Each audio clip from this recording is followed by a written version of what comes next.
Bonjour à toutes et à tous et bienvenue à la présentation du groupe E de la Coupe du Monde, groupe E qui se compose de l'Espagne, du Costa Rica, de l'Allemagne et du Japon. Au programme, analyse des équipes et propositions de paris sportifs à la fin de la vidéo. D'ailleurs, le pari proposé sera original, donc restez attentifs. Avant cela, si vous n'avez pas suivi la présentation du groupe D, je vous invite à aller la voir en cliquant sur le lien qui va apparaître à l'écran.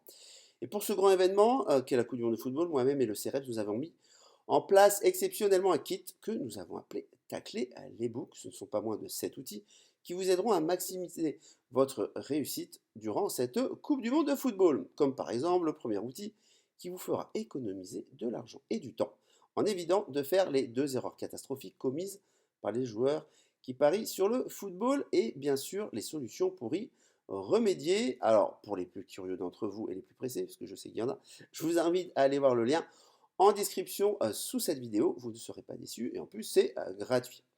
Allez, pour ceux qui ont déjà suivi les vidéos de présentation du groupe A, B, C et D, c'est parti pour le groupe E et je vais commencer tout simplement par le Costa Rica.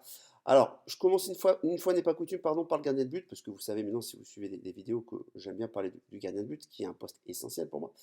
Alors, le joueur le plus connu, c'est Navas, voilà, tout simplement. C'est le goal remplaçant du PSG, qui est vraiment d'un très bon niveau. Alors, qui est vraiment normalement d'un très bon niveau, parce qu'on va dire qu'il est plutôt remplaçant au PSG. Donc on va voir un petit peu quel est son niveau justement pendant cette Coupe du Monde. Alors le Costa Rica est passé par les barrages en finissant quatrième de la CONCACAF, qui est la confédération Amérique du Nord et Amérique centrale, derrière le Canada, le Mexique et les USA. Et les USA d'ailleurs qu'ils ont battu lors du dernier match de poule 2-0. Donc voilà, on va dire que le Costa Rica sur un match peut défier des équipes qui sont à peu près du niveau des USA. Avec le football, les impondérables. Sur un match, tout est possible. Et en barrage intercontinental, ils ont battu la Nouvelle-Zélande sur la plus petite démarche, 1-0. Donc d'ailleurs, justement, l'attaque du Costa Rica, ce n'est pas leur point fort. Ils ont marqué 13 buts sur 14 matchs. Et dans ce groupe-là, voilà, il va falloir se montrer beaucoup plus costaud. D'ailleurs, retenez bien cette statistique, parce qu'elle vous servira peut-être en fin de vidéo. Et puis le groupe là, il est plus relevé que ceux qu'ils ont rencontrés durant leur phase de qualification. Il y a un joueur à surveiller, c'est le petit Jevison Bennett, 18 ans, qui joue en ce moment à Sunderland, voilà, en Angleterre.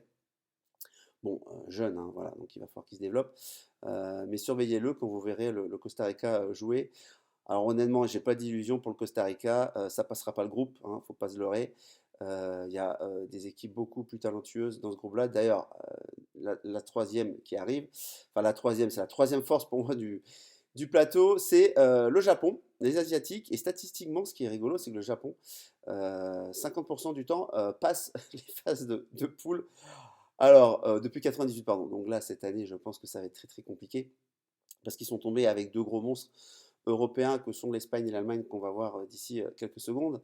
Et le Japon, eux, ils ont fini deuxième de leur groupe de qualification à un point seulement de l'Arabie Saoudite, donc derrière l'Arabie Saoudite. On peut dire que la forme du moment, elle est là, hein. Ils ont, en match amicaux, ils ont deux victoires contre le Paraguay 4-1 et les USA, encore eux, 2-0. Un 0-0 contre l'Équateur et une petite défaite de rien du tout, on va dire 1-0 contre le Brésil. Donc c'était vraiment pas mal. Alors les Japonais, c'est toujours difficile à manier comme équipe. C'est des joueurs très très vifs, un joueur un peu atypique, on va dire, et beaucoup de joueurs en plus évoluent en Europe. Donc progressivement, durant les Coupes du Monde, le Japon augmente son niveau de compétitivité. Niveau gardien de but, c'est normalement Gonda, qui est gardien de but de Shimizu, voilà, au Japon, qui devrait être dans les buts. Et puis derrière lui, il y a deux gardiens qui évoluent en Europe, voilà, dont le gardien de Strasbourg. Autant vous dire aussi que j'ai peu d'espoir de les voir au tour suivant. Mais on va dire que pour l'Espagne et l'Allemagne, attention aux Japonais, ce sera tout sauf une sinécure de les jouer dans cette compétition. Donc voilà, vous avez maintenant, vous savez qui sont, on va dire, les favoris. Alors qui on va mettre premier, qui on va mettre deuxième, c'est ça qui est compliqué ici. On va commencer par l'Allemagne. L'Allemagne et le fameux dicton à la fin, c'est toujours les Allemands qui gagnent. On va dire que ce dicton est quand même moins vrai, il y a du plomb dans l'aile, ça fait déjà un petit moment. Alors, l'Allemagne un petit peu aussi en chantier. Joachim Löw est parti, l'ancien sélectionneur, et donc maintenant, il faut un petit peu reconstruire, on va dire. Alors, au vu de la liste hein, qui est sortie là, des Allemands, bon, c'est impressionnant parce qu'ils jouent tous dans des clubs européens et certains pour des grands clubs. Comme Kimmich, c'est un de mes joueurs préférés en Allemagne, qui joue au Bayern de Munich, et c'est un petit peu le régulateur, il fait tout. Il est rarement sur le banc en plus au Bayern, donc voilà, c'est un très très bon joueur à surveiller, c'est un peu la plaque tournante de l'équipe d'Allemagne. Au niveau poste de gardien, je ne vais pas faire l'offense de présenter Neuer, hein, c'est quand même aujourd'hui encore, malgré son âge, un des grands gardiens du monde, même s'il est souvent blessé. Mais voilà, il reste quand même très costaud sur sa ligne. Alors pour l'Allemagne, il y a un petit peu de doute sur la forme du moment, il ne faut pas se le cacher. Une seule victoire contre une équipe italienne mixte durant la Ligue des Nations, qu'un nul et une défaite. On ne peut pas dire que ce soit très très mirobolant. Ils ne sont pas qualifiés pour le Final Four non plus, un petit peu comme nous, comme la France. Ils sont troisième de leur poule de Ligue des Nations. Donc voilà, on ne va pas dire que c'est la grande forme du côté des Allemands. Il y a pas mal d'incertitudes sur quelques postes, ce qui justement n'est pas forcément le cas pour l'Espagne. L'Espagne, alors si en plus on prend les confrontations, les dernières confrontations contre l'Allemagne, l'Espagne, la dernière confrontation, ils avaient gagné 6-0, c'était en 2020, en Ligue des Nations. Et les deux matchs précédents, c'était deux matchs nuls, un partout. Donc on va dire léger avantage à l'Allemagne. Et d'ailleurs, les bookmakers les ont mis premiers au niveau de cette poule. Alors très serré avec l'Allemagne, mais ils sont quand même premiers au niveau de la cotation. Alors l'Espagne a aussi des jeunes joueurs qui commencent vraiment à prendre de l'expérience, surtout un milieu que j'adore, qui est Pedri, Busquets, Gavi, qui joue à Barcelone, ils se connaissent les yeux fermés. Bon, je ne ferai pas de comparaison par rapport au milieu d'équipe de France, hein, c'est le jour et la nuit. Et puis, comme je vous l'ai dit, niveau forme du moment, eux, ils sont plutôt pas mal. Ils ont fini premier du groupe de leur groupe de Ligue des Nations, devant les Portugais de CRC, de Cristiano Ronaldo, et eux, ils vont au Final Four, voilà, qui jouera l'été prochain. Alors la logique voudrait que l'Espagne soit première, l'Allemagne deuxième. Bon, on va dire bien malin, moi j'en sais rien, je ne sais pas de boule de cristal qui va finir premier, qui va finir deuxième de ce groupe-là. Moi je m'y avancerai pas en tout cas. Si vous, oui, vous les mettrez en commentaire sous la vidéo. Et puis c'était pas évident de trouver un pari à tenter sur ces équipes avec une bonne réussite. Alors cependant, je pense en avoir détecté un. Vous me direz, hein, comme je vous ai dit en commentaire, si vous êtes d'accord avec moi. C'est un pari sur le Costa Rica, et ça, je vais reprendre ce que je vous ai dit tout à l'heure. Le Costa Rica n'a marqué que 13 buts sur 14 matchs lors de la phase qualificative dans la zone CONCACAF.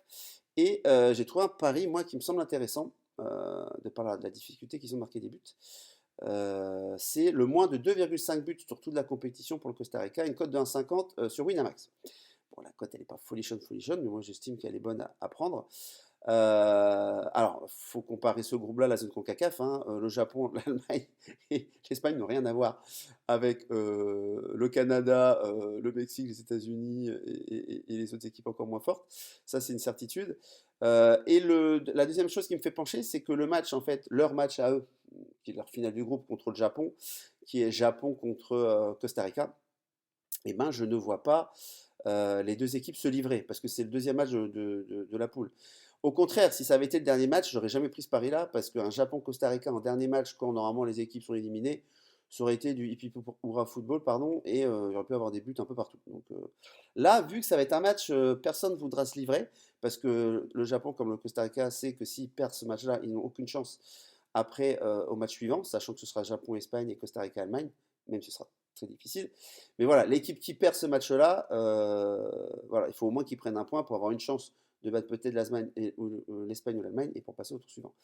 C'est pour ça aussi que j'aime bien ce pari-là, donc j'estime que ça va être un match assez fermé. Voilà, donc c'est à vous maintenant de me donner votre avis, qui vous voyez premier du groupe, hein, par exemple, espagnol, allemand, est-ce que vous êtes d'accord, comme je vous ai demandé, avec mon pari? Et si vous n'êtes pas d'accord, donnez-moi vos arguments, parce que honnêtement, voilà, si vous en avez, moi je suis preneur. Petit rappel, vous avez le lien dans la description sous la vidéo pour obtenir gratuitement votre kit spécial événement Coupe du Monde Tacler les books. Vous aurez accès aux 7 outils exclusifs, voilà, et gratuits, développés par moi et le CREPS. Sachez aussi, notez-le, je vous donnerai très bientôt des pronostics PLT Paris long terme à la fin de la présentation des 8 groupes. Alors restez bien attentifs. Voilà, n'hésitez pas non plus à partager cette vidéo si elle vous a plu et vous abonner à la chaîne du CREPS. Pour ma part, je vous donne rendez-vous demain à 16 h pour la preview du groupe F. Allez, c'est terminé pour moi pour aujourd'hui et je vous dis à très bientôt. Au revoir à tous.